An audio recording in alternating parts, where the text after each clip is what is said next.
Hello, everybody. Hello.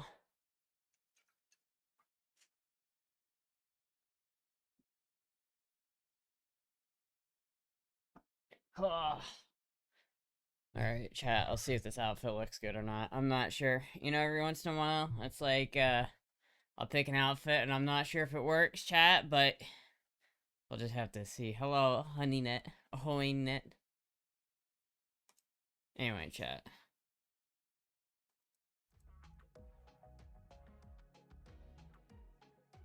I don't know, chat. I don't know. I don't know if the hat works. What do you think, chat? Maybe I gotta wear it like this. There we go, chat. So now if we do this like that, now we're cooking. Now we're really cooking. Now I look like I'm in chat, do you remember that one like movie from like the mid 2000s that was about like that was about like twins that were from if you know remember do you remember that movie that was like that like Trading Places, I think it was called, where it was like a rich guy trades places with the poor guy? It was that same movie, but it was with like two little girls, and they're twins, and then one of them is like a tomboy, and one of them is like a posh like rich girl, and they trade lives. I don't remember anything else about that movie. For some reason, this outfit just kind of reminded me of that. I don't really know why. I'm gonna do a fit check because I need to turn on the fan. It's hot in here.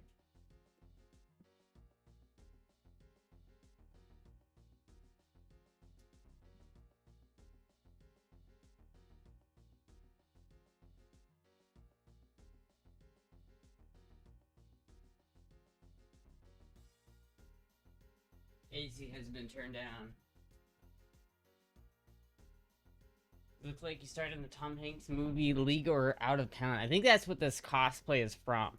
I think that's actually, this is a cosplay of that, exactly, that Tom Hanks movie. But I haven't seen that Tom Hanks movie, so I don't know. I don't know, chat.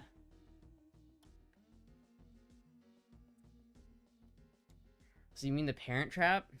I don't think it was that. I don't even remember like how the movie went. It's like a fever dream. I haven't thought about this movie in fucking forever. You know when you just like have a memory, like a childhood memory that you haven't thought about in like over 2 decades, and you're just like, oh, I remember that movie that was like twin girls swap places, right? I think so. One was like an orphan though. Like one was like an orphan, and one was I don't know, I just remember like in the opening scene they're like in New York or something, and they're playing like baseball in the street. These little like shit like It's a Hard Knock Life-esque kids just in the street like, hey yo, good, hey, get the ball, and she's running for it, hey. You know what I mean, like that kind of I don't know, man. It's been a while since I've seen it. I don't remember a lot about how it goes, but it was one of those like Matilda-esque movies. It was definitely like I think it was definitely a kids movie, and it was definitely like a Matilda-esque movie. Chad, do you guys remember Matilda? Do you guys remember that movie? Talk about fucking holy shit, dude. They were made out of the same cloth. Fuck, dude. I just remember like being so sad in Matilda, because I watched that a couple times when I was a kid. And I just remember being so sad, because like it is kind of sad that this family basically abandons this child, and then she's like, yes, please adopt me out, please. I remember like at the end of the movie, they're like begrudgingly signing the adoption papers to give away their child, and they're like, she's like, yes, please sign the papers, and he's like, oh fuck it, whatever, here, get out. Like he like signs it on her back because he's like too lazy to find a fucking place to sign it. Like, oh my god, dude, what piece of shit parents are just like, you know what, fuck you, kid, I don't need you anymore, go live whatever life you want to live, fuck you, I don't care about it. Like, oh my god, dude, it's crazy, dude. That movie was dark in a like couple ways. Tilda made me cry, dude. That shit was sad. Like, I remember as a kid watching that, and the movie's, like, happy about it, because it's like, yay, she went to a good home that wasn't the abusive parents, but it's like, the fact that you'd have to, like, be at a train station and then sign, like, an adoption paper to give away your kid last second because you're just like, I don't want to fucking deal with this little shit anymore. That's sad. That's real sad, Chad. That's real sad. It's like, fuck. Remind me of T. Leone from Legend of Their Own. Such a cutie. Oh, thank you. The family was garbage. I remember, well, I mean, I don't remember how, like, I remember there being garbage, because the dad was, like, a shitty car salesman, right? Like, he was, like, rolling back the odometer on, like, cars and selling them for, like, more money, right? Like, he was, like, an evil, like, a cartoonishly evil person. But, like, I don't know, man. Like, at home, I remember one scene that they're all just around the TV laughing, having family time, and they're eating, like, TV dinners, and then Matilda's, like, out in a room just, like, fucking off, and they're like, oh, why are you gonna be so antisocial, you fucking whore, you bitch, fucking bitch, and it's like, yeah, it's fucked up, but, you know, she could have been a little bit more, maybe she's just, the autism that got to her, and she just couldn't deal with it, maybe she just couldn't hang, but, I don't know, it's just kind of sad, Fun fact about the movie, actress who played Matilda's mom was very sick in the hospital, and Danny DeVito took charge and took care of her ass, or of her as a father figure. She took care of her as a father figure? That's actually really sweet. And that's funny, I forgot that Danny DeVito was the dad. I forgot about that. I forgot Danny DeVito was the father in that movie.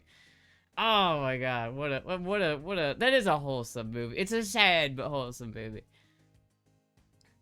Wasn't Danny DeVito gluing car parts together with super glue? Yeah, he was like gluing like the bumper back on or something. I don't remember. And I remember the only other thing I remember is that the evil like teacher lady had this strawberry cake or something, and it looked so good. And I remember as a kid being like, I want that goddamn cake. I want that cake. That fucking cake looked so, not the chocolate cake that the fat kid ate, the little strawberry cake that the teacher had later. Man. Dude, I'm just getting like flashbanged with all the memories of this. As I'm talking about this, I'm remembering parts of this movie. I'm like remembering like how it goes. What time is the softball game? Oh, it got canceled because it's raining.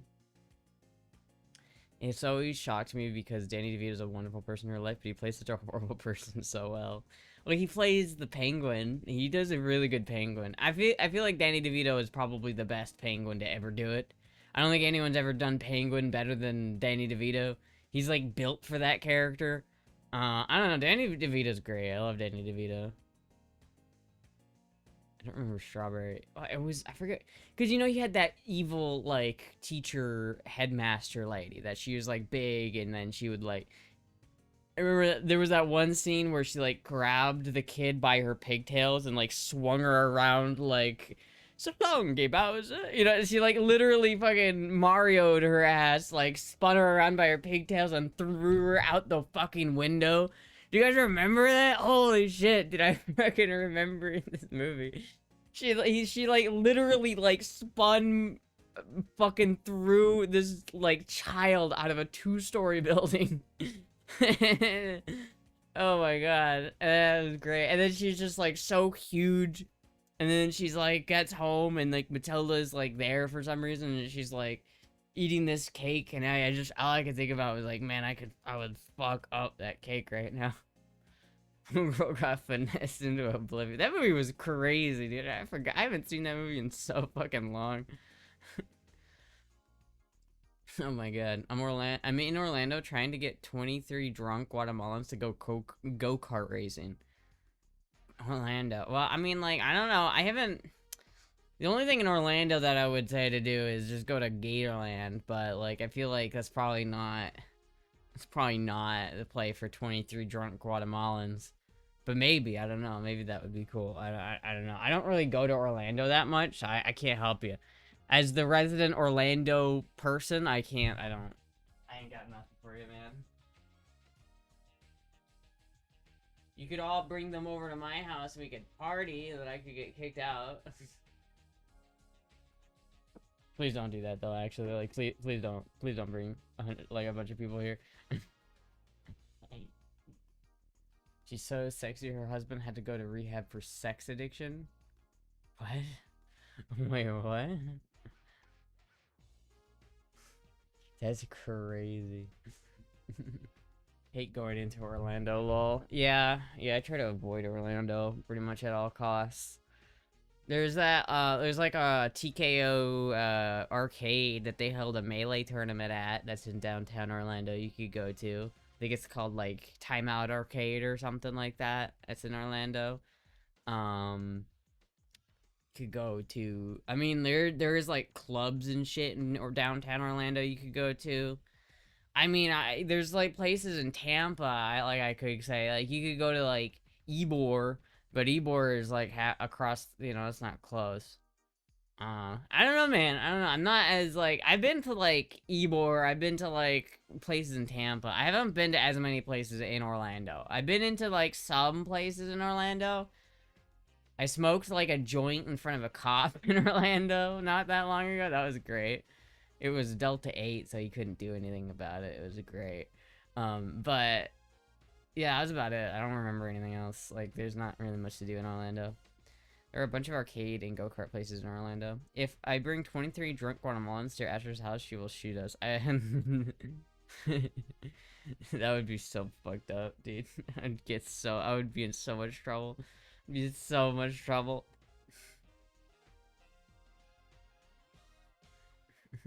Have the Guatemalans been blessed with an Astra stream? They don't know. They don't know. They don't know the Astra, the legend of Astra. They don't understand. They don't get it. What's up, Cuddle Bear? Chat. I went outside. I have some good news as it pertains to the motorcycle chat. I have some good motorcycle news. Finally, maybe, potentially. Knock on wood. Chat. So I basically, you know how like I was having the issues with the carburetor on the Rebel, or not the Rebel, the CM400. I need a better name for that bike. The Purple Rain bike is too long. The CM400 is too technical. The Rebel is such an easy name. I can just call it the Rebel. But like I feel like I guess the Prince. Do I just call it the Prince? I feel like it's like I feel like kind of weird calling it the Prince. Chat, the Prince. The 400 is too boring. I want it to have a, you know, personable name, chat. They all 100% be like, QS femboy? Gay? Gay? PR bike. Anyway, chat. But basically, yeah. So what was happening with the bike was that I would turn it on, like, the Prince. What was happening with the Prince was that, basically, I would turn the fuel on to the carburetor, and then after a period of time, it would start flowing out the overflow on the right carburetor. So on each carburetor, basically the way a carburetor works is that fuel comes in and it fills up these bowls in the carburetor with fuel, and it causes these floats that are inside the carburetor to float up, and once it gets to a certain point, it will cause the floats to rise, and then that will close a valve inside the carburetor, which will make it so no more fuel can get in. So once the fuel gets to a certain level, it automatically shuts off the fuel level, so that it's always the carburetor is always at the right float level, right? Like this is really important, right? And so beforehand, when I was driving it, it was like just dumping fuel out of that fucking overflow, right? And it was also running kind of bad. Like, it was popping a lot. It was really just clearly not having a good time. Really just being kind of, you know, I didn't have barely any, like, I had a little bit of throttle, but I didn't have full throttle. I certainly couldn't, like, wrap it out. Like, if I tried to go full throttle, it just wouldn't work. Hello, tastiest sin. Hello. Anyway, basically, so I basically I went out there, I was really frustrated because I thought I was gonna have to rebuild the whole carburetor. I was really annoyed with it. I was really mad. I was really upsetty spaghetti. But, chat, I went out there this morning, and I took, I like finagled the carburetors, like, out of the bike without taking them out, like, out, because I really didn't want to have to take off the throttle cables, because that was gonna be really annoying, so I just kind of, like, I took the carburetors and kind of just, like, rolled them out, so they're not, like, out of the fucking thing. Like, they're still attached to the cables, but they're at least I moved them in a way where I could get to the underside of them. And so then I just took out the floats and I replaced them because I put a carb kit in it when I first got the bike like a couple of months ago, right? I put a brand new carb kit in it. And so what I did was I took the floats out of I took the new floats that I put in it out. I took the old floats that I took out of the carburetor originally and put them back in. And chat, I think it solved the problem. I think it fixed the problem. It's not puking fuel anymore. So I think it was literally just whatever the fuck Chinesium floats they gave me in that kit for some reason were just not set up exactly correctly. And I tested all of them. I dunked them in water just to see if any of them were leaking or if any of them didn't float. But they do, so it's good. I just think that, like, the floats they gave me were just not great, I guess, and they just didn't work properly. So I just put the old floats back in because there's nothing wrong with them. And it seems to work. And I ran it, like, a second ago right before I started the stream just to see what it feels like. And it doesn't backfire. It's not perfect. Like, it has a little bit of hesitation once you, like, get on the throttle. Like, I'll like, you know, open the throttle and it will have, like, a moment of hesitation before it goes out. But as soon as you're, like, up in the rev range, it will, like, wrap out without, like, backfiring or anything. And it seemed to run a little bit better as it got hotter. So I might be just good, chat. I might be, like, actually good. I'm really excited about it. I'm betting it was the spring. I don't think it was. There's not a spring in this, Shoto. There's not, like, a spring in the float. The float is literally just attached to the float valve with this little, like, it's like a little, like, needle valve that is attached to the float that goes up and down with the float. And, but there's no spring attached to it. It just floats along on a pivot on, like, the actual bowl, and that's what it floats on. I just think that the way it sits inside, like, I think the way the actual float, like, sits when it's floating, like, because I took, like, a cup of water and I tested all the floats, and none of them were leaking. Not even the ones that weren't leaking, but they sat differently in the water. Like, they floated differently. Like, they were both floating. Like, they were clearly floating, but it's just, like, the way... I don't know what it was, just the way the floats were designed or something. They just float differently. But they, so I just put the old ones in. It seems to work, chat. So, now, I did take off the handlebars because, another thing, I was gonna buy a new set of risers for the handlebars, because I'm pretty sure the risers that I had on it were bent. So I was gonna buy new risers, but then I realized I already bought them like a month or two ago. So I just went outside and tried to put them on, but the bolt that goes through the actual, like triple tree is not long enough. So now I have to go to Home Depot after the stream to buy a bigger, longer bolt so that I can actually put it in, so I can actually, like, hook up the handlebars again. But then I'm going on another test drive, chat. Check the plug. One cylinder's probably fouled up from all the gas, probably. I mean, what can I do about that? Just replace the spark plugs again, I guess? I don't really want to do that, but I guess I can. Cables are the worst part for sure, yeah. The bike formerly known as Prince. Hey, Astra, when near where I work, there was a 1984 red Corvette for sale at 1900. It's not been driven since 2012. Sounds like an Astra car. I mean, is it a C4? I think it's a C4 if it's a 1984. Which, honestly, if it was a manual transmission, I would fuck with the C4. There are two Corvettes that I would willingly drive, chat, and that is the C3 and the C4. I fuck with both the C3 and the C4.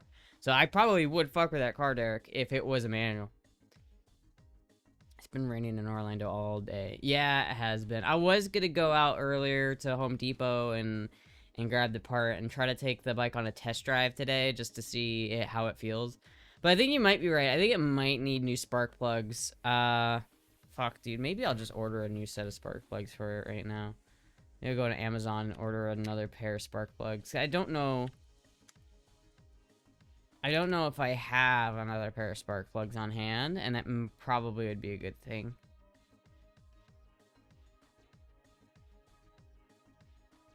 Is this right? Do I have, like, the proper... Is this, how do I know if this fits my bike? How do I know if this fits my bike? I don't know. Do I just buy it and hope that it fits my bike? It's like $30. I don't know to buy it if I don't know if it's gonna fit my bike though. Do I have another spark plug? Hold on, chat. Wait a minute. I don't even know where another spark plug would be if I had it. I'll further investigate it. 1984 is the worst C4 because of the electronics. Specifically 1984? I mean, yeah, you're probably right. I don't really want to deal with electronics. C4 isn't my first choice. Again, I think what I'm actually going to try to do is I'm going to try to do, I'm going to try to get the, I don't know what that generation of Mustang is called, but like a 2003, 2004 Mustang. That's what I'm going to go for, with a V6 specifically. So like a V6, a 2004 V6 manual transmission Mustang is the car I'm going for. Preferably with cloth tan interior. That is what I want. But NKG D8EA. Oh yeah, that sounds familiar. Thank you, GT. GT is on the ball. GT knows their stuff, dude. I trust GT when it comes to cars. With a name like GT350, you know. I've driven a lot of C4s and I don't care for the sitting. Well, I'm sure. I've been in a C4 before, and I'm sure I think I can handle it. I'll do a fit check in a second here. Let me see here.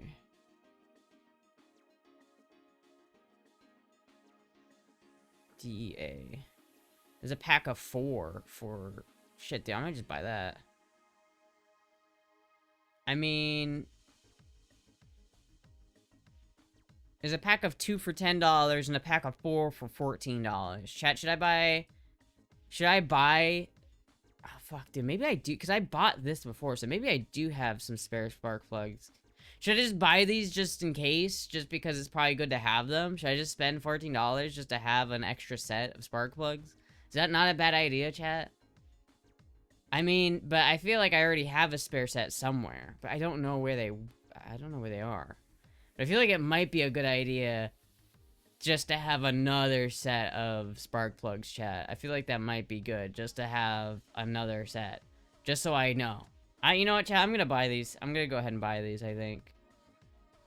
Because I think that's, I think that's a good idea. Yeah, okay, I'm gonna buy these.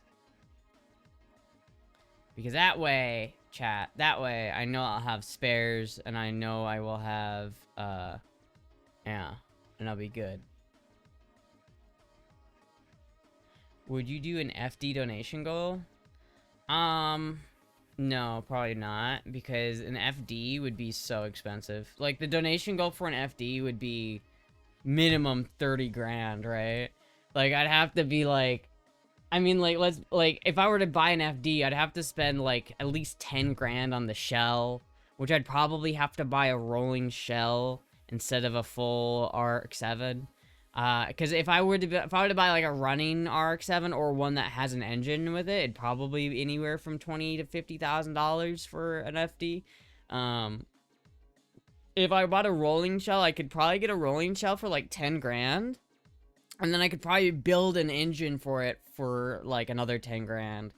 But then probably everything else that we would need, from, like, the drivetrain to, like, the electronics, would probably be another 5 grand. So I think if you're looking at a minimum, it's probably going to be either 20 to 25 grand for a minimum. Like, at a base minimum. I would say even 30 grand is probably the base minimum, just to be safe. And it's like, dude, a 30 grand, Here's the problem, Demi. If I set a $30,000 donation goal, all of the money I would make would go to this donation goal, and I would have no money to pay rent. Oh, I can't pay rent. All of the money from my donations have been going exclusively to this car that is, like, so expensive. Interior alone would be like 7K. I mean, I could deal with a rough interior. Like, I can deal with an interior that's not very nice, right? I could deal with that. But just for the engine's sake. Because there's that Turbo 2 engine on Facebook for 4 grand, but it probably, I mean, honestly, like, I would expect you'd probably have to spend $10,000 on the engine.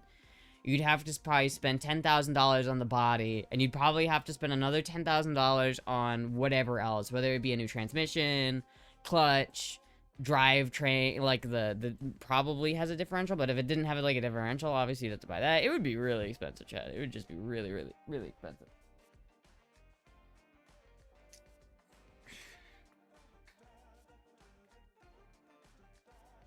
There's some big spenders in this chat, but not that big. Yeah, I don't know about that. I wish though, man.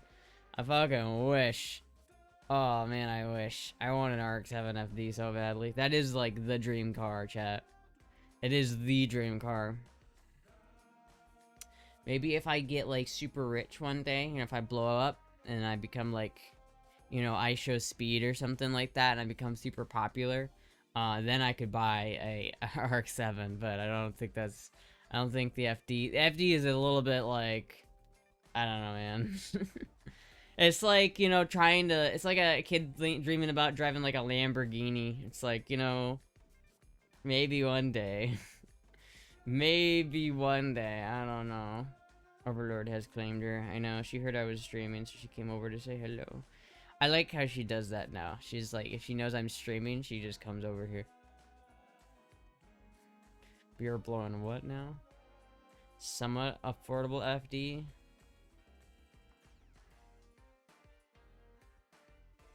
I almost want to find like an LS swapped one just to swap it back, you know, just to fix it. This obviously has a terrible paint job, and let me just, okay, pet peeve time. If you own an RX-7 FD, these stupid headlights look like garbage. Why would you ever, ever, ever replace the pop-up headlights with these garbage-ass fucking shit? Oh, well, because they're light, pop-up headlights way too much. I don't care, dude. These look like shit. They look terrible, bro. They look literally fucking terrible. Why do you have to fucking do that? It's so bad looking. It looks terrible. 90,000 miles, clean LHDR, Pineapple Racing, Racing built FD. Engine was built this year by Michael Caputo of Skern Racing. Street ported and balanced, single turbo. Oh, dude, it's actually like properly built. So that's actually kind of cool. So I guess if you bought this one, chat, the engine looks like it's already built. I don't think it's gonna need a new engine on this one. So it already has a drivetrain. This one's not terrible. Still needs these parts installed: oil, feed, and return blades, knock sensor, spark plugs, turbo gasket, and manifold gasket, cam position sensor. Cam position sensor? What are you talking about? A cam position sensor? What? Oil filter, dipstick, slave cylinder, coolant, engine and tranny oil. So it just needs to be finished, but everything is not bad on it. This is pretty cool. However, I don't know what a cam position sensor is on a rotary. I mean, it's not, I mean, if I'm looking at the, is it not a rotary? Did they swap it? Am I just, am I growing crazy? What? Built this by Michael Caputo, Screen Racing, street ported. And no, it's street ported, so it is a rotary. So then why does it have a cam position sensor?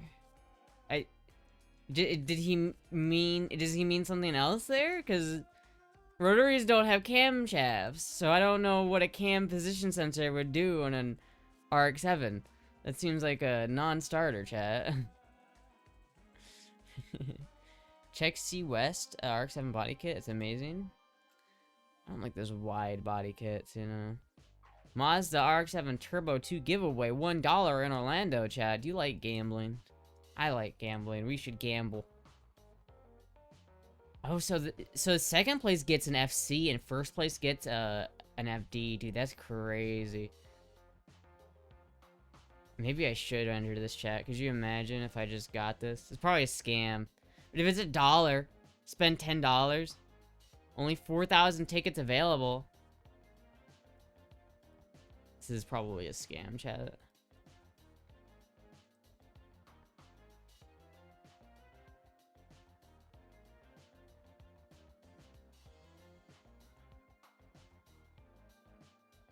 $400. So one is $25. So there's 4,000 tickets, and you could buy 20 of them for $400, or I could buy one ticket for $25. It's like basically a $25 scratcher, chat. Is basically what this is. So I could spend $25, and I could have a chance of getting. I would have 2 chances of getting a car, chat. I'd have 2. I could either get Dude, imagine if I did this and I actually got the RX-7, dude. Like, could you imagine if I actually, like, got an RX-7 FV or FD?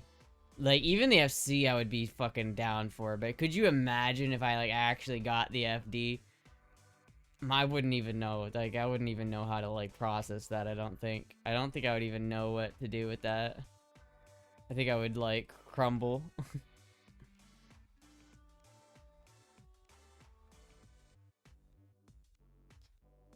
If you don't play, you don't win. This is true.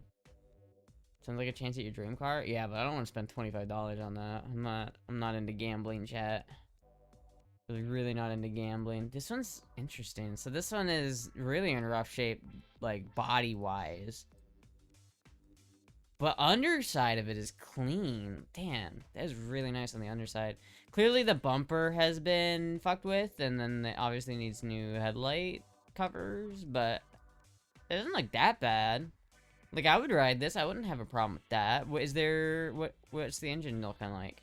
It's a shell. So, clean, title, no rust, 105,000 miles. But it is a shell. The car is still running and driving, but I'd rather keep the motor and transmission. The plan to bring the body back to stock. Oh, the last owner had a body kit on it. 1,600, no parts out. So, basically, yeah, it's a shell. For $16,000, I could buy the shell. Or I could probably just offer him $25,000-$30,000 and he'd probably sell me the drivetrain too. But, you know, fuck, I don't know. It's kind of, I don't know about that one. But this, chat, look at this. Oh my god. Holy shit. Now this is rolling. The Zimmer. It's in all of its 240p quality. It's actually pretty cool. It actually is pretty cool. There's one clear image of it.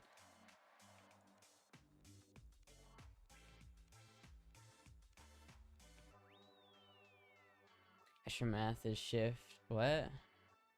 Astra's math is shit? What do you mean my math is shit?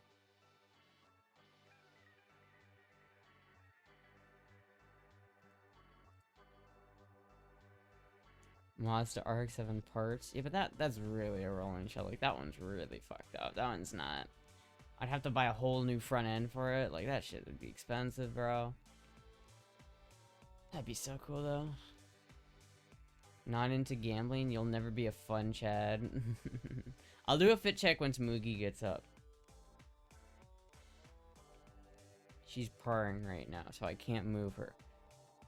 2 fit checks now. I know 2 fit checks. But listen, I've got this cat, and I can't move because I got this cat, and she's snuggling, and I like the cat.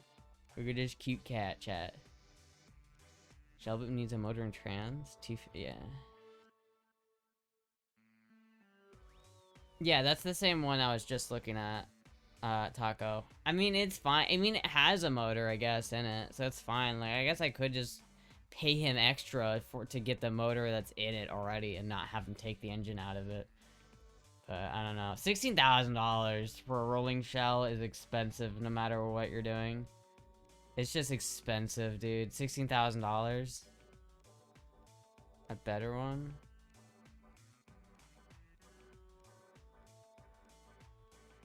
Ooh, that's nice. $40,000.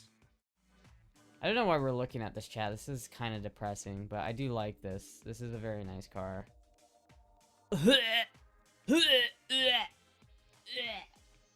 Oh god. Oh god. He wants 40,000 for this. Ugh. Oh god. Oh god. I'm gonna puke. I'm gonna puke, chat. I'm gonna fucking puke. Ugh.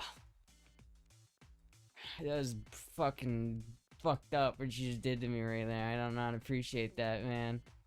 I do not appreciate that. I do not appreciate what you're doing to me here, man. That's fucked up. It's fucked up.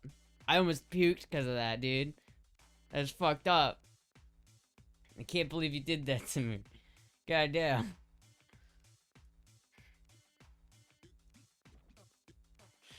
How the fuck are you charging 40k with a fucking LS? I don't know, man. People are delusional. People delusional. I know what I got, bruv. Rotors are dog shit, bruv. Just paid $40,000 for my shite project, bruv. I don't know why I turn everyone British. I've been really liking that, like, goon accent. The goon British accent. Oi, boss. What's going on, boss? Are we part of that Peaky Blinders gang, yeah? No low ballers. I know what I got. I should offer that guy like $1,000 for it because and like criticize him. I should like make fun of this guy and be like, "You're a bad person for LS swapping this fucking thing." Hello, Moogie. Oh my goodness.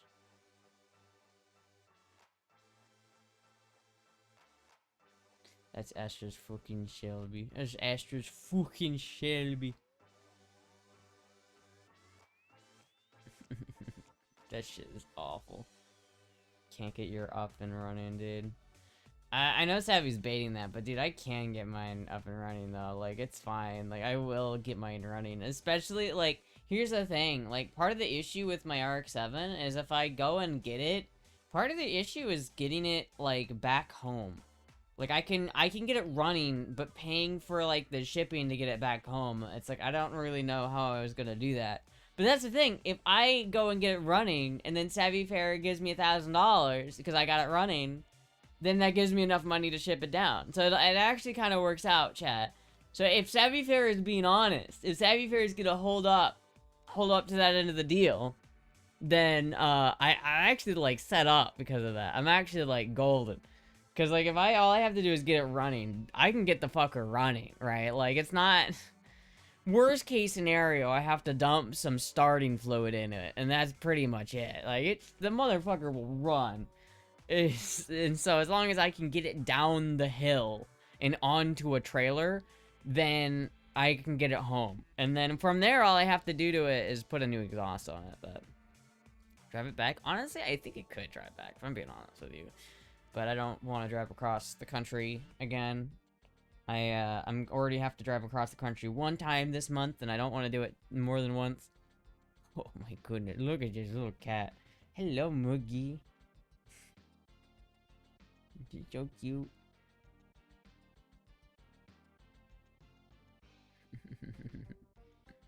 Anyway, but yeah, no, I think that, like, generally speaking, I'll be fine. I think I'll be fine.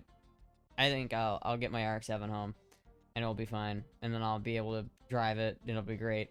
And then I think that, I will get the Prince running. The bike formerly known as Prince will be running, and then I'll be my daily driver mostly. I just swapped over my keys.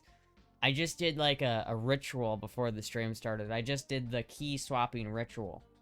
Because, you know, when whatever daily driver you have, on that set of keys, you have, like, all of your main keys, like your house keys and your, like, whatever important keys you need are on the daily driver's keys ring.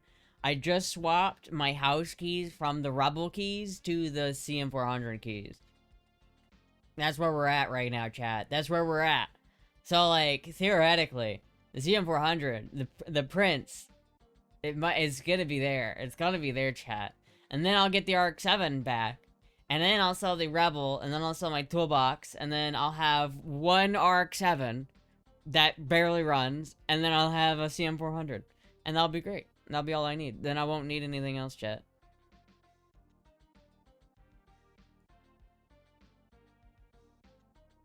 That's right. When is the leave date? I think I don't actually know exactly when I'm gonna leave, but it's probably gonna be on like probably like the 22nd. If I'm gonna guess, it's probably gonna be on the 22nd. Hi, Moogie. Oh, okay. Okay, Moogie.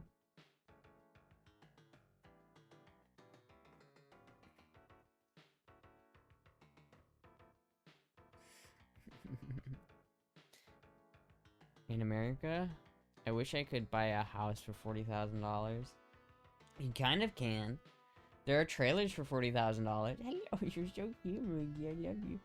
No, but you could buy a trailer house for $40,000. You could do that.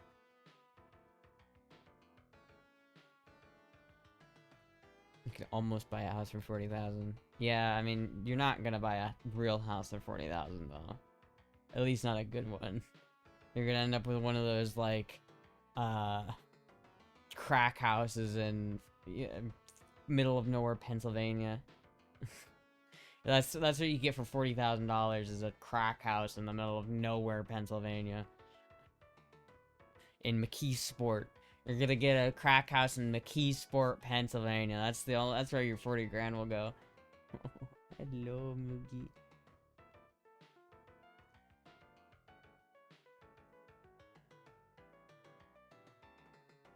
If you can know where to look, you can find some decent house under 80,000. Where the fuck? Where? What? How? You can't buy a crack house for $100,000 in Florida. What are you talking about? $80,000 you can find a decent house? Where? Bitch, where? The fuck you talking about? I don't know what decade you're living in there, Shoto, but it's not 1995 anymore. It's 2026, and a crack house will run you about $160,000. I mean, do you want to fucking, like, hold on.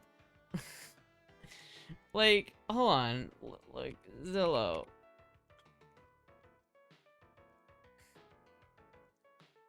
Like, what house are you buying for under $100,000? Give me 15 minutes, I can guarantee I can find a crack house in Florida. Or you can find a crack house, maybe, but like, I'm talking like genuinely, like, hold on, I got a price. We'll go maximum $100,000. What do we have for under $100,000 in this great state of Florida?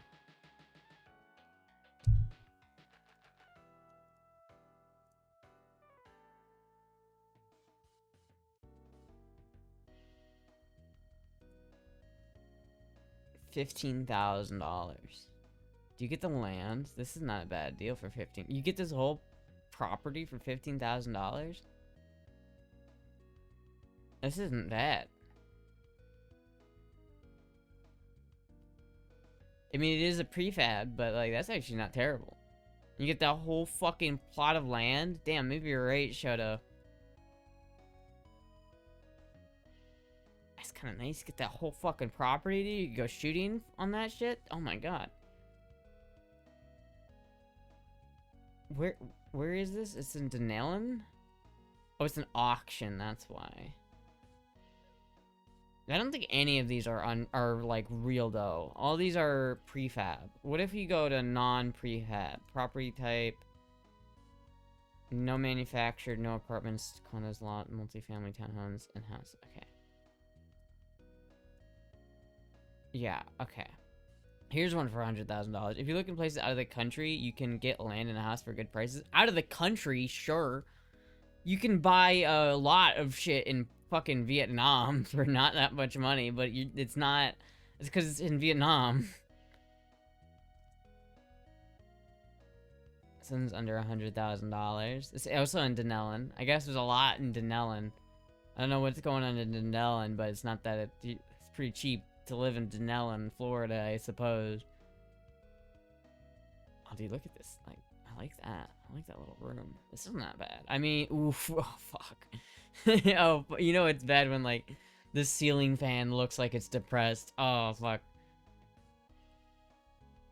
I mean, it doesn't actually look that bad. Do you get to keep whatever goodies are in that garage? I wonder what kind of goodies are in there. You get a garage, though. That's pretty good. I mean, the property's kind of disheveled.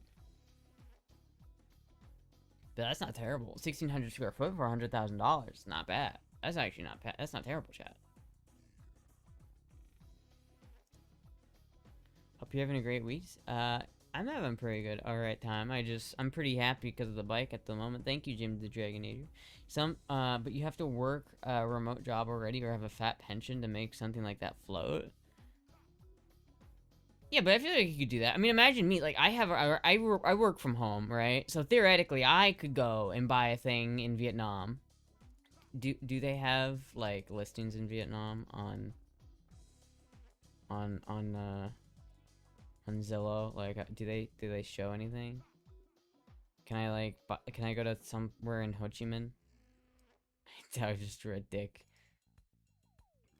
No, there's no You can't. But I know it's like super cheap to live in Ho Chi Minh. So it's like there is a lot of like cheap options in Vietnam. Have you been to Cocoa Beach or more of a Gulf Coast girl? I've only been to the Gulf Coast. I've not been. Well, I guess that's not true. I have been to the East Coast, but I've been only in Cape Canaveral. I've only ever been to Cape Canaveral on the East Coast, but otherwise, I've never actually been to an East Coast beach properly. I've been to Clearwater Beach. I've been to Honeymoon Island. I've been to a couple places on the West Coast, but never have I been to the East Coast properly. Happy because what? I'm sorry, I couldn't make out what she said. I did something to the bike. I fixed a thing on the bike that I was kind of annoyed with, and I got it fixed way easier than I thought I was going to do. I thought I was going to have to spend $100 to buy a carb rebuild kit, and I might still have to do that. Hopefully not. Knock on fucking wood. Scare the shit out of Moogie. Hopefully I don't have to do that, but I might have just avoided spending $100 on a rebuild kit, and I might have just fixed the issue. So I'm hoping. I fucking hope. I'm praying. Coco's only good for surfing and drinking at the bars, in my opinion. I see a lot of, like, billboards. Like, when you drive into Florida from I-75, there's always a bunch of billboards on I-75 up north where it's like, a Cocoa Beach! Come relax at Cocoa Beach. A motorcycle? Yes. Yes, Jim the Dragonator. The motorcycle. It's the motorcycle. The Prince.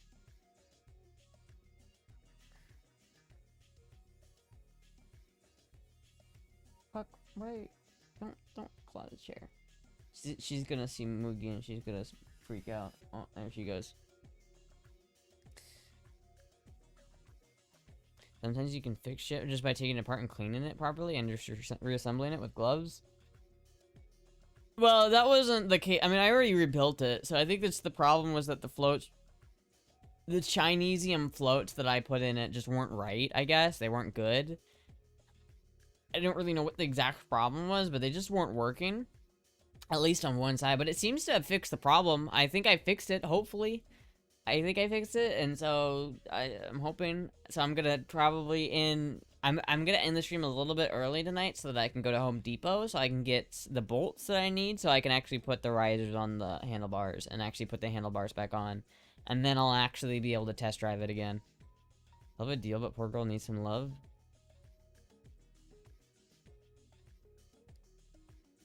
$8,000? My God.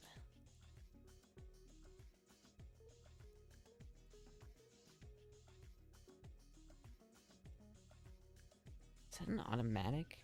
Ew. I mean, that's not bad. It comes with a lot of fucking shit. I mean, to be honest with you. Like, it's a little rough.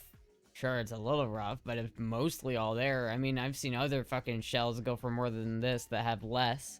I mean, at least this has a hood and has fenders. Like, you have hood and a fender, but it looks like it needs a new windshield, it needs a new bumper, new headlights, probably a new radiator. It looks like it has the oil cooler still, which is kind of cool. But, automatic transmission obviously is bullshit. You're gonna have to convert this to a manual. So it would be a manual conversion, which would be a little bit more complicated. So I don't think this car would ever be worth, like, normal RX-7 prices, because if you did manual swap it, it wouldn't be as valuable as just a standard manual. It'd probably be more valuable than what it is currently as an automatic, though. So that's that. But it comes with, I mean, honestly, for $8,000, this is a rockin' deal. It comes with all of this shit. It comes with all the interior panels, all the electronics. Like, this is a great deal. Like, if you're really into buying, like, it even comes with the headlight covers. Like, if you were really, like, if I was really serious about doing an RX-7 build, this would not be a bad, like, go. Like, because then you just, like, if you know you're gonna have to spend a shit ton of money on a new engine anyway, this is not a bad option. I would fuck with this shit. 8,000 for a rolling shell RX-7 is not a bad price. Which seems crazy, because 8,000 for a shell is just ridiculous. But still, I think it's actually it's pretty good. Naked Marge.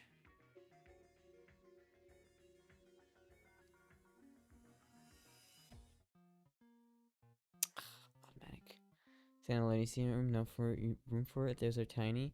$8,000. Check a Volvo 2.3 liter in it. No, I'm not putting a fucking.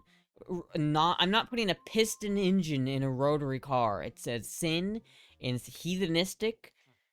when you guys like go to the pearly gates and you go to God and he's like, what sins have you committed in your life? And you have to say, I LS swapped an RX-7. He's gonna look at you and just immediately drop you down to like hell, the darkest, deepest pits of hell. It's just gonna be like, yeah, I built this super cool RX-7 build with an LS engine, and he's just gonna go.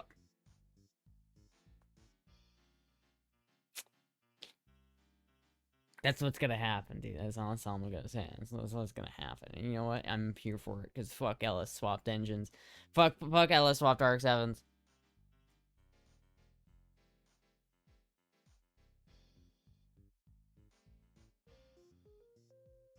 If it had a 2.3 liter Volvo engine, it'd be worth 30 grand. No, it wouldn't, Ronnie. It'd be worth nothing. It'd be worth nothing because it's dumb. And if you're gonna buy a fucking RX-7, commit to the bit. Don't buy an RX-7 and be like, well, I just don't want to do it. Fuck you, man. Oh, look, that is like the full-ass bumper for $600. There you go. You could buy the whole bumper there, too. So for about $9,000, you have pretty much everything you need, apart from an engine. So you could theoretically, chat. Theoretically, if I just wanted to get into an RX-7 FD as cheap as possible, I could buy this $8,000 FB. I could buy the $600 bumper, and I could just swap my engine from my RX-7 into it. So I would have a naturally aspirated, carbureted 13B out of an FC in an FD with like basically nothing else.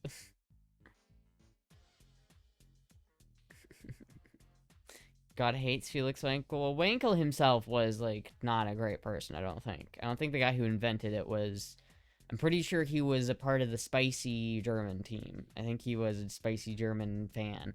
I don't know if I'm not mistaken. I think that he was a fan of the spicy German things. But so was Ford. So you know what? Every great auto manufacturer has some bad takes. Okay, give it, you know, whatever. The LS400 is amazing. It has a manual gear. Not that I'm experienced. Not that I've seen. I've never seen an Lexus 400 or 430 with a manual transmission. And besides, Lexuses are gay and dumb, dude. I don't want a Lexus, alright? If I would drive a Lexus if it had a manual, but that's not my favorite car, dude. I don't understand why so many people are so down bad for a grandpa car. Lexuses are grandpa cars, alright? They are. I'm sorry if you're like a fan of Lexuses and you're like, I love Lexus. They're fucking grandpa mobiles. They're not sports cars. They're built so that your grandpa can drive down the highway and go, oh, look how smooth this car is. I can't even feel the road. Yeah, Winkle has a pinwheel boy. He was a pinwheel boy. I'm pretty sure he was. Yeah. Emily, listen.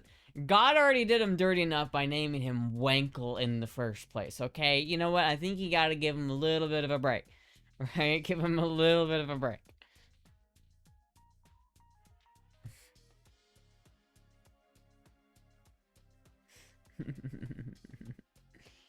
Moogie is awesome. I do still love those fit checks. I will do them in a second, but look how just cozy just catted. If I got up right now, she'd be so devastated. Engines don't the engines even rev as much as some 2.3 liter Volvo engines do with lower throw. That makes 2.3 liter engine like a 1.6 rules for like 12,000. We'll do like 12,000 RPM. I don't care, Ronnie. You're not gonna convince me that a fucking 2.3 liter Volvo engine is gonna be better than a rotary. You're not gonna have the power to weight ratio. You might be running at 12,000 RPM, but you're getting like 3 times as many power strokes if on a rotary, right? So if you have a 4-cylinder engine and like, I don't even know how to explain it, but like there's not 4 strokes in a rotary engine in the same way there are in a car, like a piston engine. And so pretty much every other, like every half rotation is a power stroke of an RPM. So instead of having like a quarter power stroke every RPM, you're getting a half power stroke every RPM. This doesn't make any sense, but just bear with me. And so if that's why rotary engines rev so high in the first place, is because that because one revolution goes through all of the cycles of the 4-cycle engine at one time, you get more power out of it. And so you're just never going to make as much power out of a 2.3 liter Volvo engine as you are going to be able to make as much out of a rotor engine. You're just not. You're just fucking not. The only reason why you'd ever want to go with a Volvo engine over a rotor engine is if you're just trying to get the most reliable engine you can possibly get. But if you're buying a fucking sports car, why are you buying a sports car when your main priority is reliability? Buy a goddamn Toyota. Buy a goddamn Toyota, for fuck's sake. What are you doing? Well, actually, the Volvo would be a better engine. Actually, fuck you. No, it's not. You're dumb. It's wrong. I see thighs. Hello, last outlaw. I like it. 68 Coupe was my first car. See, you guys are fucking with me, but my RX-7 was my first car, and that's, so you gotta give me that. Not enough D, but it's pretty.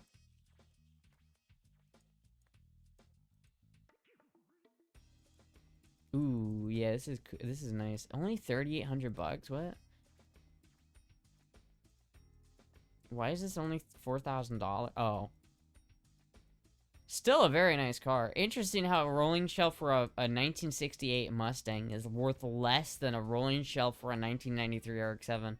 It's funny how that works, but yeah, it's a very nice. I found another Mustang that was like that.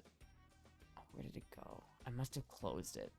There was another Mustang that was like an old 68 Mustang. It had a manual. It was kind of a similar price. Unfortunately, that is not something that I'm going to be able to work with, because that's not it. That's not the play. It's not the play right now, Chad. It's just not the play.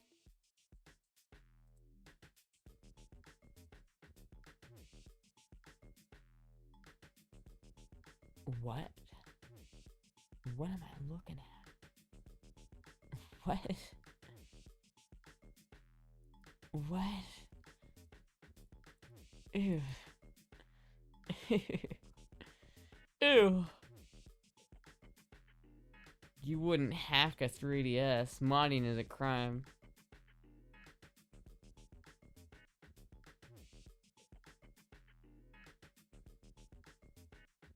There's the gay spoons, chat.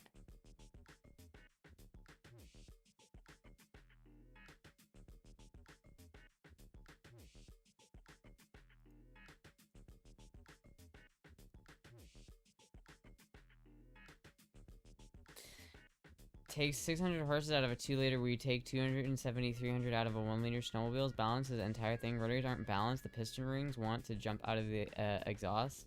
The piston rings?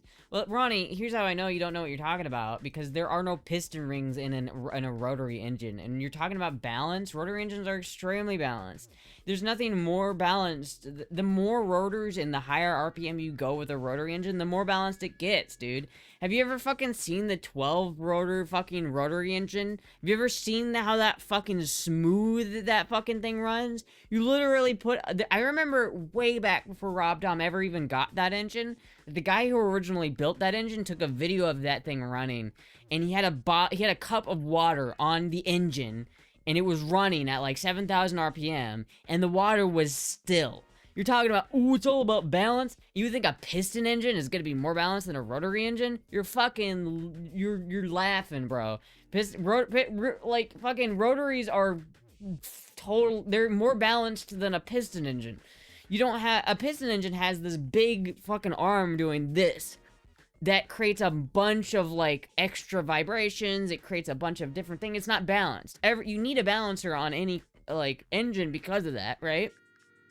And a rotary engine has a balancer too, but the rotary works differently. There's not an up and down where you have to go up and then change directions to go down. It causes energy to stop the momentum of a piston and then have it go back down. A rotary just spins. A rotary doesn't change direction when you're when it's on. It just goes in the same direction. So especially when you add more rotaries to the situation, like you have a 3 rotary, then you basically have you're always having a power stroke. If you have a 3-rotor engine, you're in constant power stroke because you're always, one of the things that always, and there's only 3 positions the rotor can be in, and if you have 3 rotors, one of them is going to be on power stroke. All right, so it's just, A rotary engine is entirely piston rings. The shit that scrapes against the internal engines from the triangular pistons. Have you ever tried to do a micrometer check on those rotary rings? They're not rotary rings, bro. Learn your fucking terminology. They're not rotary rings. They're not piston rings. They're called fucking side seals. They're fucking called corner seals. They're called side seals. They're called apex seals. And they're fine. They don't fucking get blown out the side because that's only because you don't know what you're talking about. Right? I have a rotary engine and I have never had a problem with the seals coming out of the engine because that happens, chat, is because of two reasons. The reasons why people think that seals come out of the engine and that rotary engines blow up apex seals like no one's business is because of two reasons. Number one, people don't know how to drive rotaries. If you drive a rotary like a normal car, you will blow it up.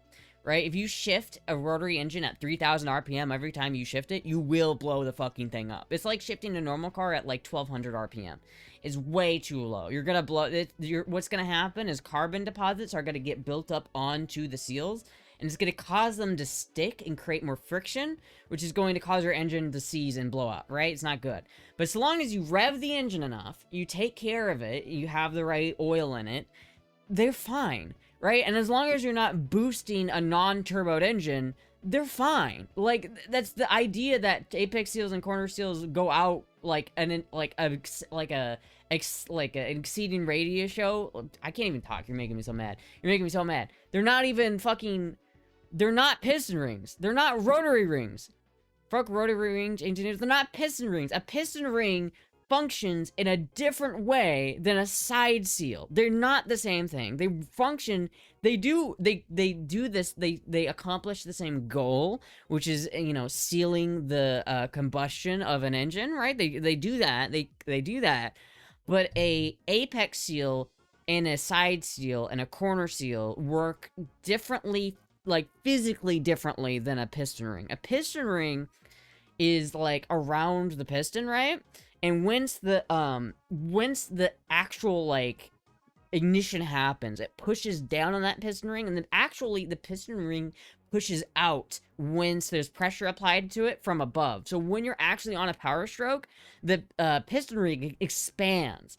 And that doesn't work the same on a rotary. It doesn't work the same at all. And the idea that you're gonna throw fucking piston rings out, or fucking seals and apex seals and side seals out on because the engine's imbalanced is just not true. You either don't know what you're doing with the engine, have taken poor care of it, or you turbocharged the fuck out of a non-turbocharged engine, which is another good way to do that.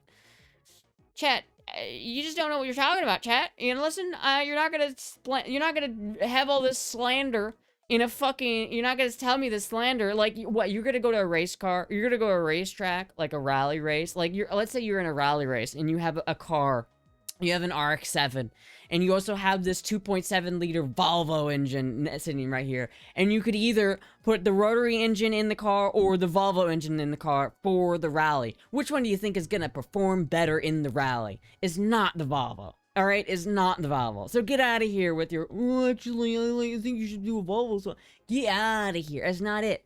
It's not it. The only reason you'd ever want to do that is because you want a practical A to B car. Which, if you're buying an RX-7 as a practical A to B car, you've already fucked up. So, I don't know what to tell you, man. I don't know what to tell you. They're not selling rotary cars because it's working. They're not selling rotary cars because rotary cars are terrible for emissions. Rotary cars are really, really bad when it comes to emissions, and so they're really hard to get to. That's why we haven't seen a good RX-7 ever. That's why the RX-8 flopped, is because of emissions. The RX-8 is just the RX-7 with a bunch of emission shit thrown onto it. They just literally, they had to, like, change the design of the engine to try to get emissions to be better, but it caused the engine to be worse. On the Renesas engine on the RX-8, on my engine, on my 13B from an FC, the exhaust port is in line with the rotor. So it kind of sweeps the exhaust fumes out of the port, and it's directly in line with the rotor in the center housing, right? On the Renesas engine, they moved the exhaust port to the center iron. So now instead of having the exhaust just get thrown out one direction, it has to change direction 90 degrees to go out the exhaust port. And that means that that part of the engine heats up really badly. So the Renesas engine has a horrible overheating problem because of that, right? But that is an emissions decision. That will happen. They made that decision based off of emissions. And so the emissions is what fucked it up. So if you're going to be a modern automaker and you're going to try to make a sports car with a rotary engine, you have your fucking work cut out for you, because it's going to be hard. It's hard to do that. But if you're a race car driver and you don't care about emissions and you're not trying to build a production car, you're just trying to build the fastest thing around the track, rotaries are your move, right? They are. You will be able to go around the track faster in a rotary engined car than in a pistons engine car, because rotaries have a better power to weight ratio. Simple as. The RX-8, I hope, flopped because it was ugly. No, I mean, the RX-8 has a cult following. A lot of people like RX-8 still. They're not terrible cars. I think, honestly, you gotta give Mazda credit. They did turn the RX-8 into a decent enough car for the time. I mean, this is like 2008, mid-2000s. Emissions was really starting to become a problem. I'm actually impressed that they were able to sell the RX-8 all the way up until, like, what was it, 2011? Like, they fucking did really good with that car, with what they had to work with. Because, again, they couldn't make an RX-7 because of emissions. They just couldn't do it. And so they had to cuck the car. And so the fact that the RX-8 is as good as it is, despite the fact that they had to cuck it, honestly, kind of impressive. It was terrible, though. The Renesas engine was terrible. I remember somebody I knew bought an RX-8 and was fucking coping, so they were trying to tell me that the Renesas engine was better than the 13B engine, and that you'd want to actually swap a Renesas engine into, like, an FB or an FD, which is just comedy. If I was a race car driver, I'd drive a turbo diesel at Le Mans and become immortal by doing podium. You wouldn't, though, Ronnie. You just wouldn't. You would never do a podium at 24 hours of Le Mans with a turbo diesel. You just wouldn't. I'm gonna tell you right now, bro, that dream belongs in a pipe. How flexible are the side seals? More flexible than you might think, actually. But yeah, no, trust me, chat, I've fucked with them. When you build a rotary engine, you have to clearance the side seals manually. Like, you can't just put them in. You have to clearance the side seals specifically. So you basically, and it's difficult on a Renesas engine because the side seals have a different profile. So you have to sand them down at a different angle and maintaining because like on a normal side seal on like a 13B engine for like an RX-7, the sides of the side seal are just like straight up and down. But on a Renesas engine, they're like that. They're like caved in. So when you're clearancing your side seals, you're basically sanding them down until they're the right size. But on a Renesas, you have to like do it at an angle so that it matches the angle of the thing. It's weird. I know I wouldn't put in, but those special cars are turbo diesel. I don't know, man. Turbo diesels are cool. Don't get me wrong, Don't get me wrong, Ronnie. I am a diesel technician. I went to school for diesel technology. Okay, I get it. Diesels are cool, but they're not better than a rotary in terms of racing applications. Unless you're talking about like a tractor hauling pole. But like racing typically matters less about torque and it matters more about horsepower, at least in a lot of specific racing applications. Not in every racing application. So there are maybe some racing applications where you'd maybe want a turbo diesel over a rotary, but there's not a lot. I think honestly, autocross, rally, any like race track kind of racing, mountain racing, like togue racing, a rotary is just going to be so much better for that. I mean, chat, think about what the rotary was built to do. What was an RX-7 built to do? It was built to race up and down mountain passes in Japan, right? That's what it was designed to do. And it does it really well. So in that kind of environment, the weight balance is extremely important. In fact, it's more important than engine power in a lot of ways. Have you ever seen Initial D? Have you ever seen that show? Have you ever seen the Initial D?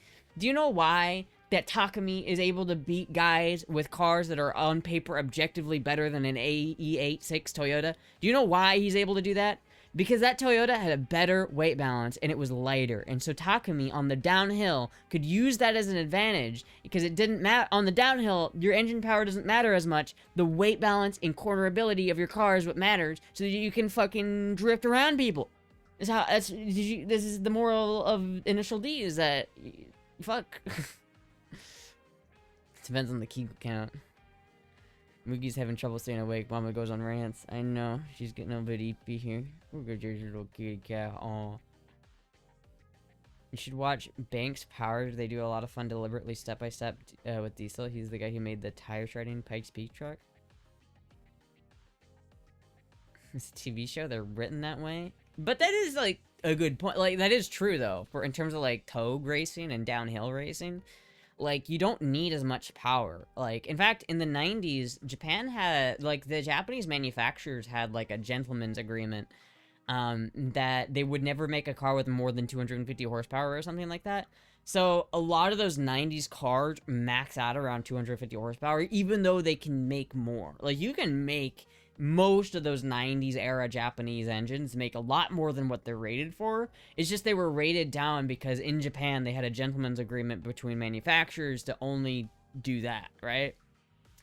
But on like on a downhill racing scenario where you're going downhill, realistically, you don't need that much engine power. You need cornering power and you need stopping power. And I feel like that's way more important on a downhill than having like 200 more horsepower. And in that case scenario, any sort of engine swap is going to be terrible. It's just going to ruin the performance of the car. You're basically, that's why I hate piston swapped rotary so much, is that if you take the car and you put it in the environment that it was designed for, which is going really fast down a hill on a mountain, you ruined it. You absolutely made it significantly worse than it was when it came out of factory. And I think anytime you work on a car and it's worse than it was when it came out of the factory, you fucked up. You just fucked up. And you should probably rethink your life decision. And also not try to sell it for $40,000 on Facebook Marketplace, because that's stupid. A lot of people are, that face on a lot of people always never take into account that the engine and car were heavily modified by his dad. This is true. They did have the 4AG engine. I think it was the 4AGE engine that they swapped in there.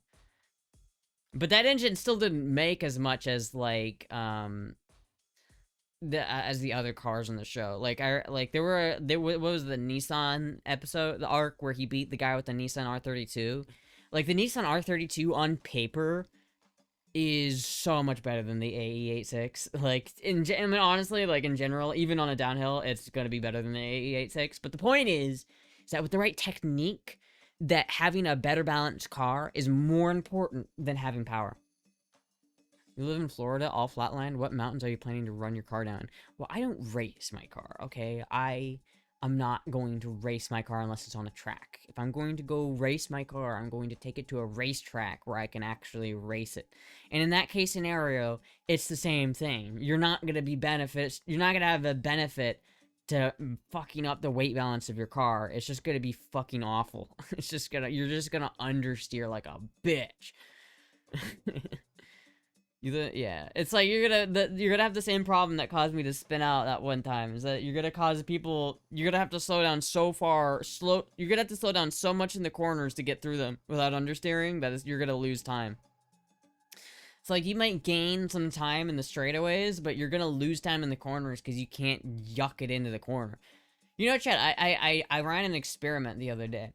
If you're at the grocery store and you're buying something like heavy, like maybe a pack of water or like a 24 pack of soda or some shit like that, and you don't have anything else in your cart, try it. Literally try it. Try putting the weight in the front of the cart and then turning around a corner. And then try taking that same weight and pushing it to the rear of the cart and see how it affects. See how that affects how the shopping cart goes around a corner. See how much easier it is to turn a shopping cart when the weight is not at the front. It's science, chat. It's called, this little thing called science. Florida has some really good roads than you'd think for driving on. Yeah, Florida has some really good driving roads. Florida's really good for driving in general, I think. Oh, Moogie, you are just so precious, my little Moogie. Yeah.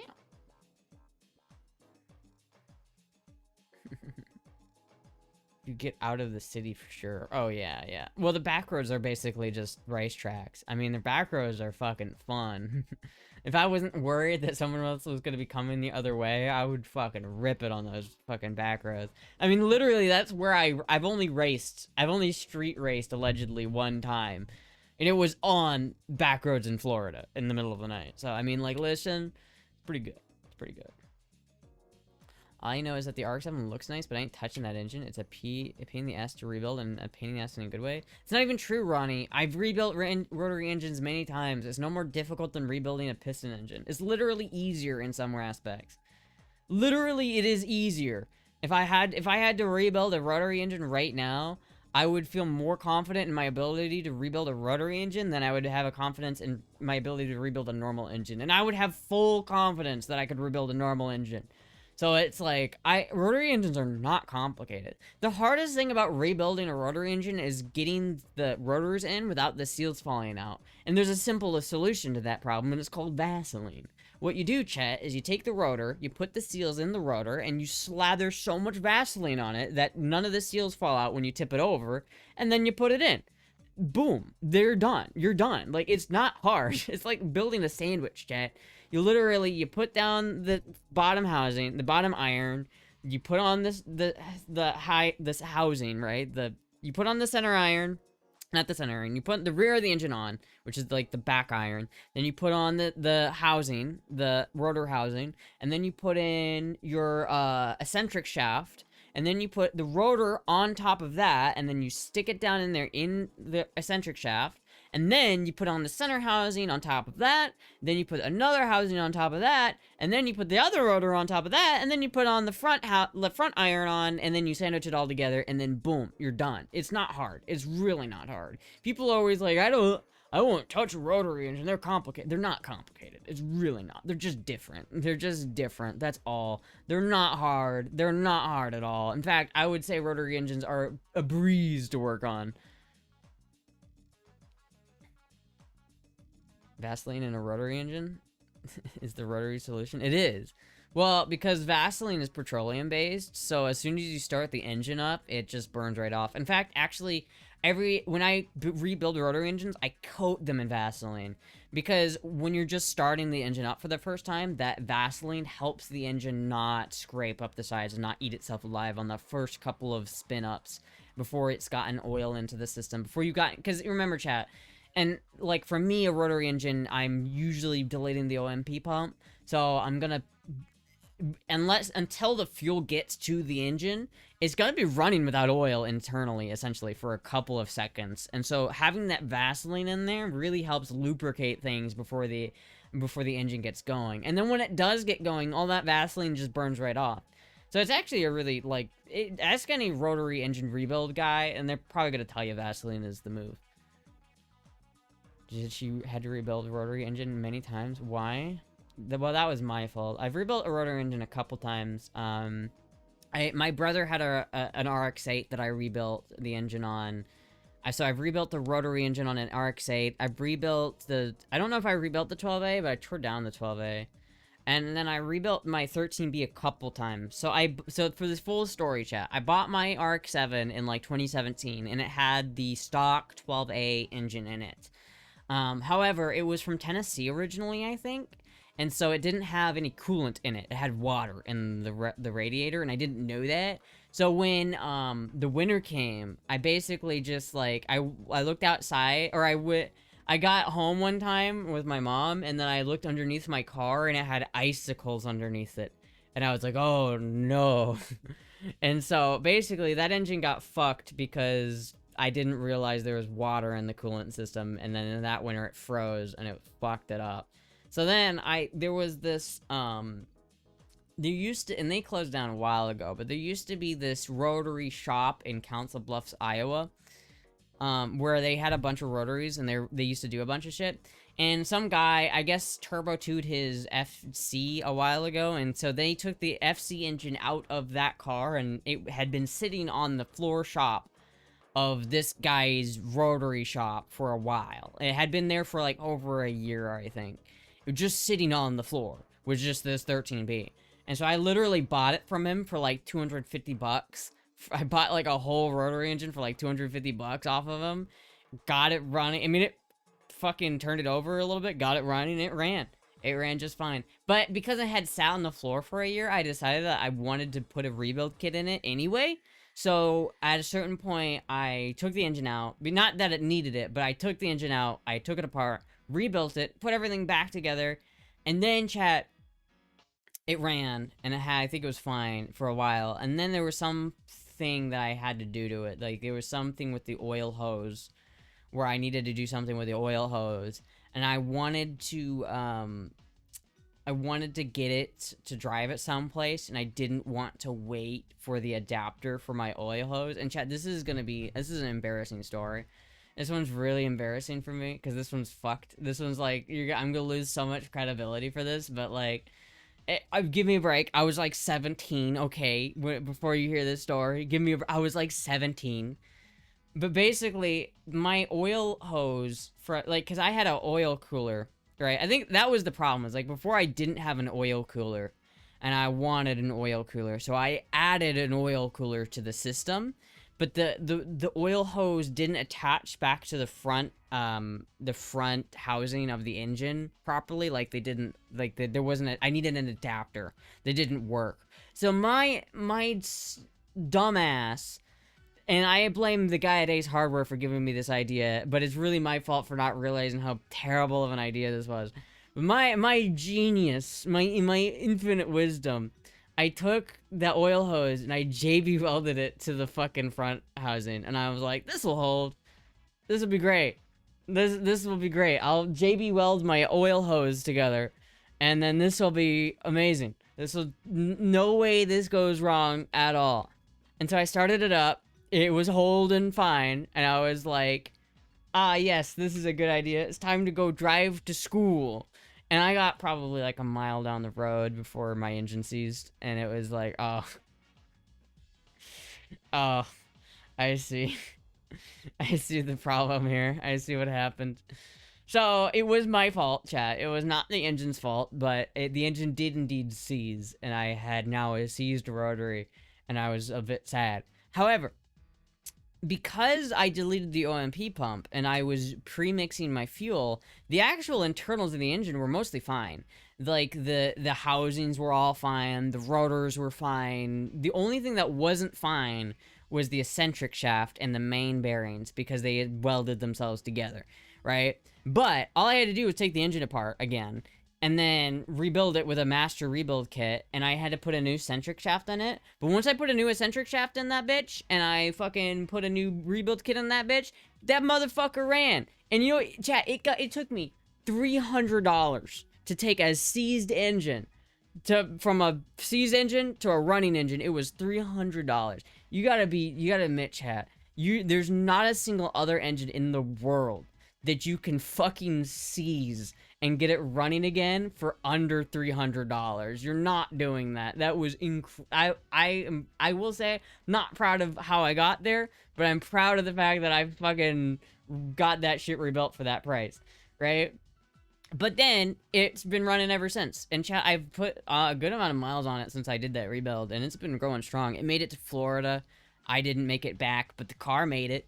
Yeah, I haven't had any problems with the engine since I rebuilt it the last time. But yeah, so I've rebuilt that engine a couple times, and then I've rebuilt a couple other engines here and there. But I have a decent amount of experience with rotaries. I'm not about to say that I'm like an expert on rotaries, but like, I know what I'm doing when I'm tearing apart one. I can rebuild a rotary engine. Nurse outfit, it's actually a baseball outfit. Hey, Moogie. Oh, just so cute, Moogie. You're so cute, Moogie.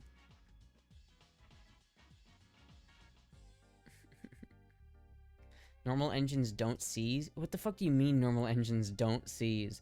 You go and fucking take off the oil hose off of your car right now and tell me what happens. You go disconnect the oil cooler hose line on your fucking car and tell me what happens, because I guarantee you it's going to seize, and then I guarantee you that the whole entire engine is going to be cooked. There's not going to be a single salvageable part of that engine after. Well, hello, Ricky. But yeah, no, what do you mean normal engines don't seize? What the fuck are you talking about? and give you that bias, sure, I'd gift you a rotor engine, but I'd drive a P1800 Volvo. Well, that's fine. You can drive whatever you want. I'm not saying you need to like rotaries or have a rotary. Rotaries are not for everybody. But you're gonna imply, you could sit over here and imply that rotaries are unreliable because of the side seals. You're wrong. You're just factually wrong. You're just factually incorrect, chat. That is not accurate. They usually threw a rod before. No, actually, it's very common to have a seized engine like that. The first thing that seizes in most engines is the bearings. So, and the reason why is because your main bearings aren't like normal bearings where it's like a roller inside of grease. The main bearings inside your engine are just pieces of metal with a small channel inside of it for oil. And so you only need like, I think it's like 3 pounds of oil pressure to actually make it float. But your crankshaft on your engine is basically spinning on oil. It's basically levitating on a thin layer of oil that's in the main bearings. And so when you turn your engine on and you build oil pressure, that oil pressure is what keeps the actual crankshaft from making contact with the metal of the main bearing. So when you lose oil pressure, you lose that like little bed of oil on the main bearing, and that's when you seize, you get metal on metal, and then you seize your main bearings. 90% of the time, when you blow out your oil hose, or you lose oil pressure on your car, you're gonna seize your main bearings, 90% of the time.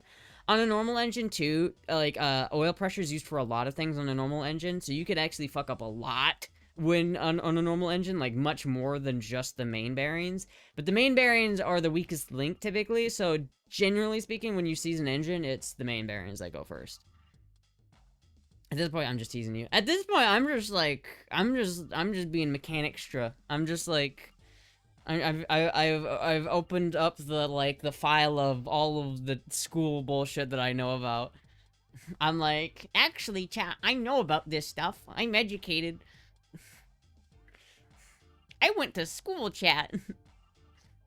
I have over 3,000 kilometers on my Volvo. Show me what rotary with that. I don't care how many miles you have on your fucking Volvo. That's a daily driver. You're not gonna win a race.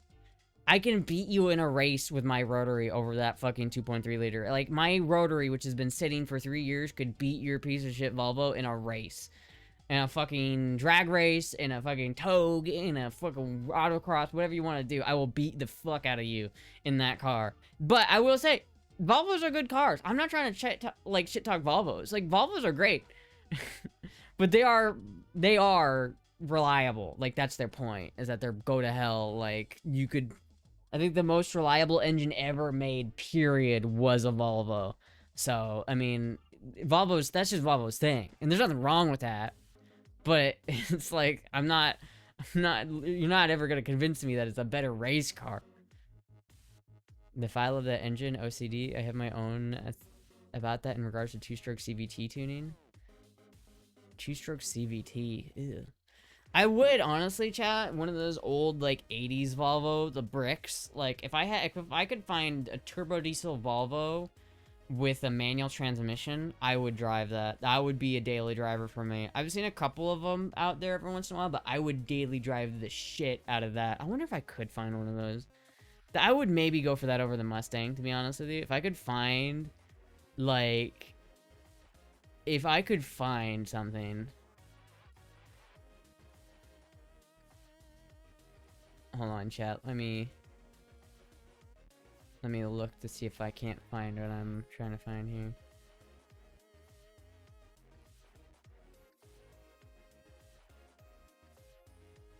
Alright, let me look.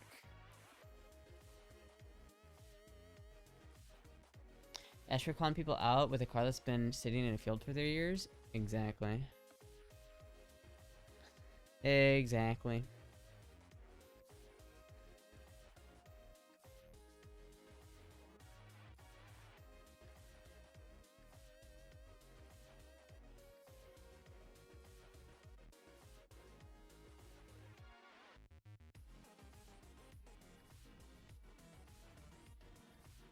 Like, if this had a manual, dude, this would be sick.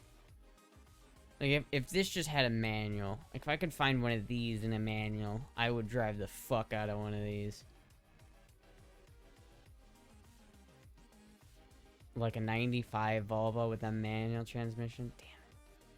I know these have manuals, but like if I could find one, if I could find a diesel Volvo, or just a Volvo with a manual that was a good price, dude, I would. I fucking would, dude. Not even that expensive either. Just search for rear-wheel drive manual Volvo.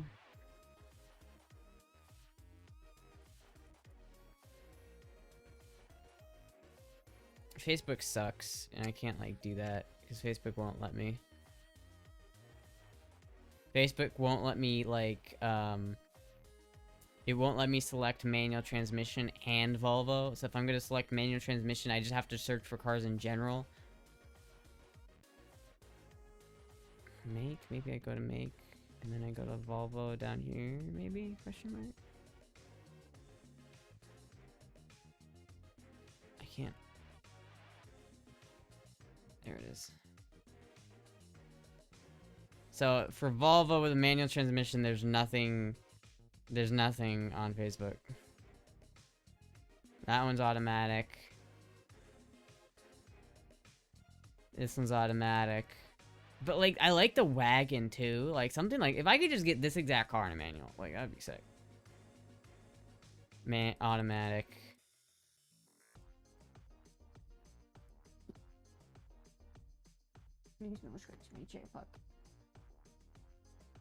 Now this one's sick, dude. Imagine this one. Oh my god. I can't tell if this one's a manual though. I think seal slips. Think a seal slipped? What? That car, I have the estate. You said this exact car. This is my car, except mine's black. This is a disco. This is propane. This is a bottle of propane. I bet there's not even propane in it, but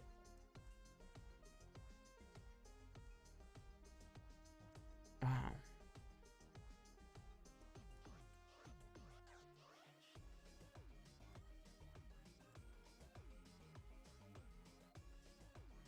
I'm trying to like see if I can't find. I hate people who don't put the transmission style in the description. Like they just don't think about it. Who would want to know what the actual engine and transmission are? Not who even thinks about that?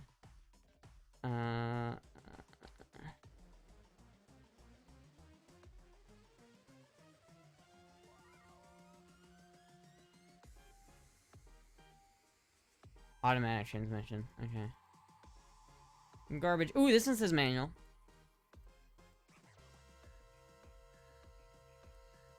This one's a manual, chat.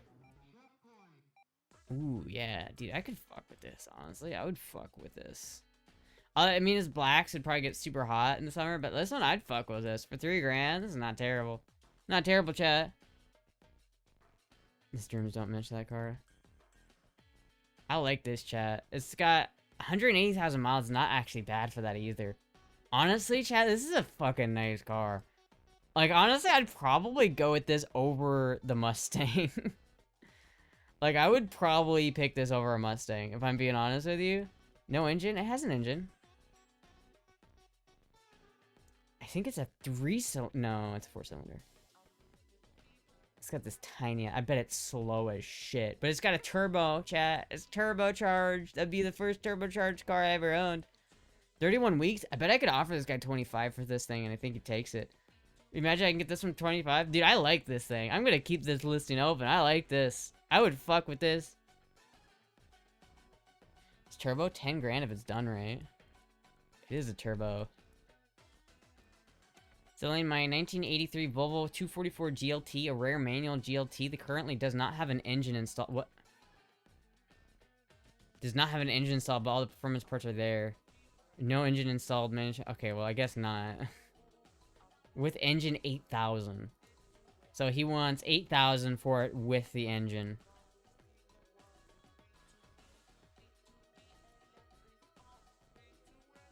Hello, pup. So I guess that's not great. I'm not buying that one then. It was too good to be true, chat. It was too good to be true. That's lame. Why would you show a pic of it with the engine if you're selling it without? I don't know, man. I think it's because some people don't want to sell the engines. They want to sell the engine separately, so they'll be like, it's just they don't actually. It's like I'm sure that the engine's still in the car. It's just that they haven't like taken it out yet. But if you buy it, they'll take it out. Hey, Puck. Cause it's actually kind of cool. Yeah, it's actually pretty fucking sick. It is lame. But yeah, if I could find something like that, that'd be pretty nice. $8,000 would probably not spend. If I had $8,000, I'd probably buy a different car. But an old Volvo like that, honestly, is pretty good. Oh.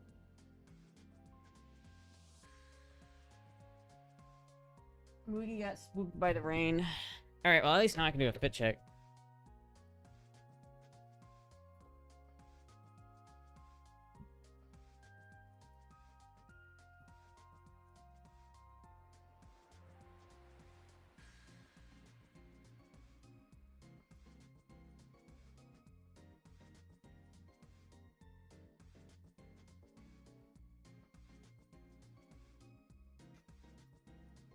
Oh, fuck. Oh.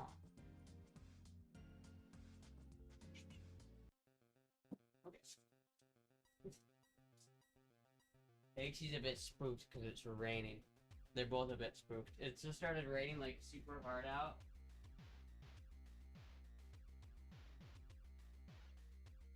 So, but anyway. No, Pop. You were spooked because of the rain, huh?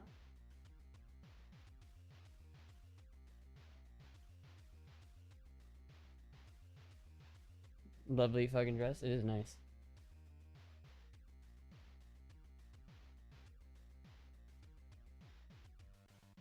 Cute as hell. Quick kitty swap. Current thumbnail is propane. How's the pup ball coming? I haven't made a lot of progress recently, but it's still there. It's still growing. It's getting. I think it's getting a little bit colder, so Puck isn't like shedding quite as much. So you know, it grows mostly in the summer or in like the spring. Some of the old 1940s and 70s and still put modern cars to shame on drag strips in Scandinavia. I would never buy a Volvo to be fast. That's one thing. I would not buy a Volvo to go fast in a racing scenario. That's not what I would ever want from a Volvo. I want a Volvo that will never die. That's what I'd want from a Volvo. I do think, honestly, though, chat, considering especially that was obviously not a $3,000 car, I think this is still my best bet. I think out of all of the cars that I've seen, this would probably be the best value for money.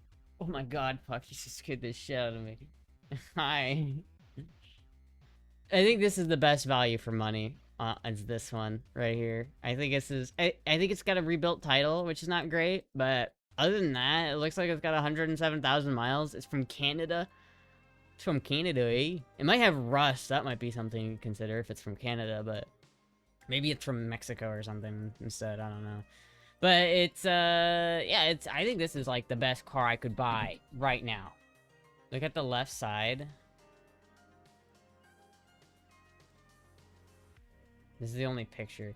The only thing I can see is it looks like there's some body work done right here. I bet you that he hit a pole or something, and that this is a little bit of body work.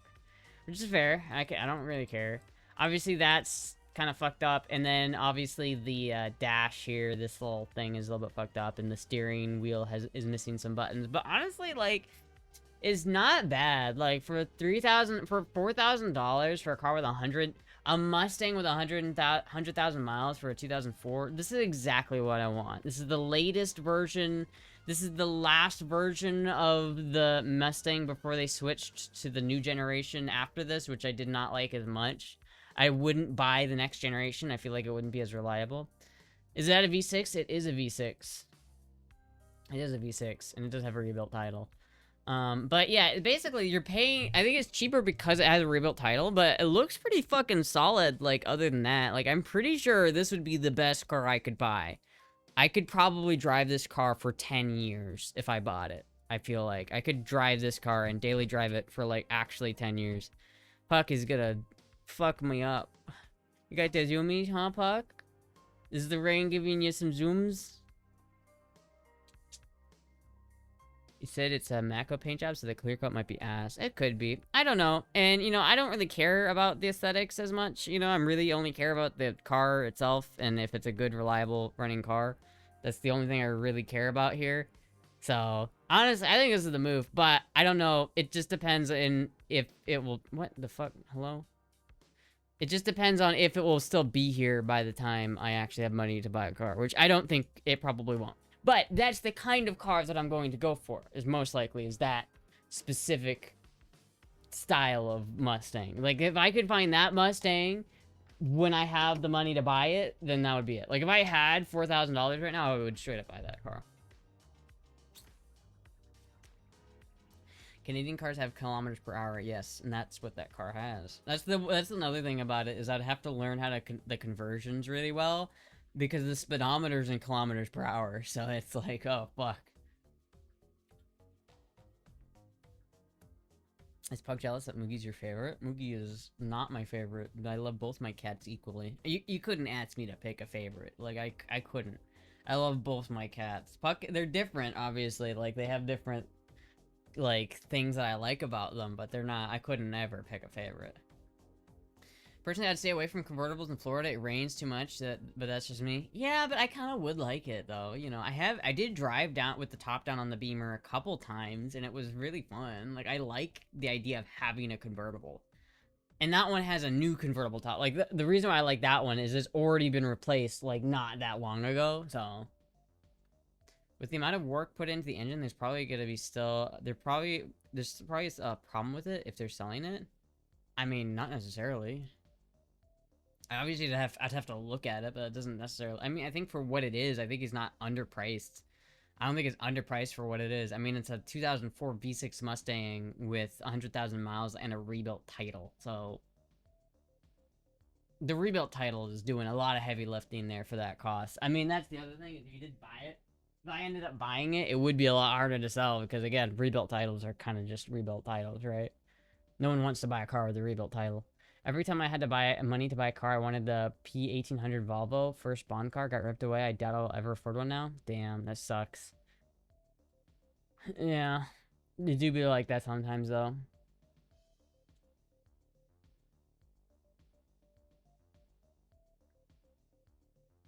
The sun will eat the top, too, yeah.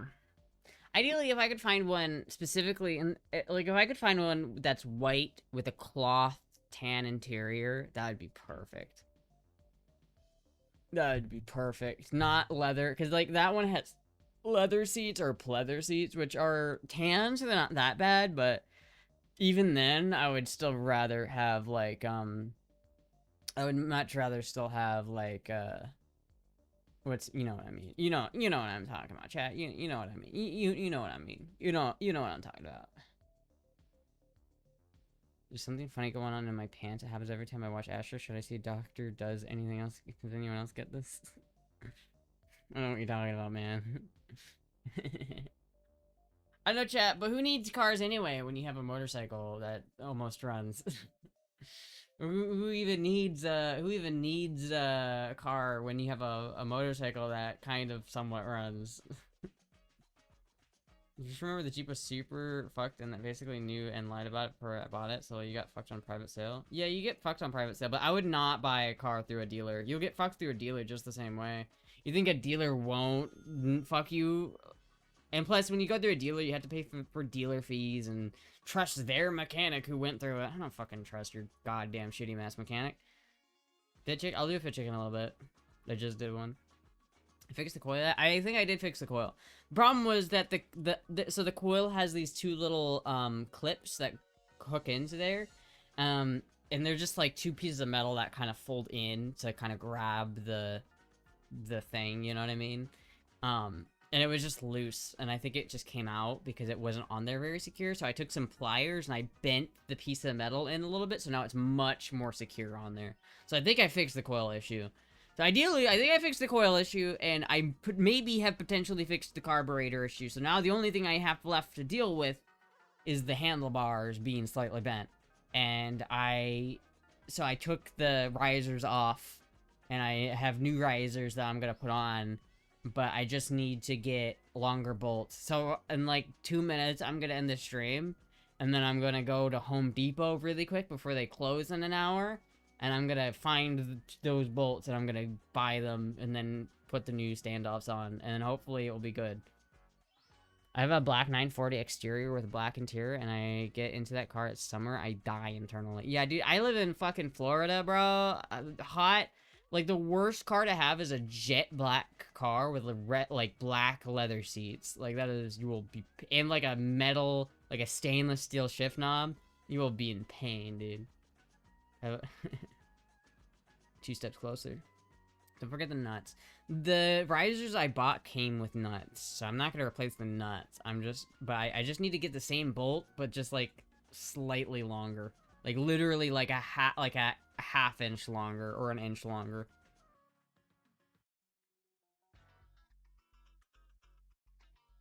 As soon as the timer reaches 2 hours on the thing, I'm gonna do that because I gotta kind of hurry because I think Home Depot closes at 9.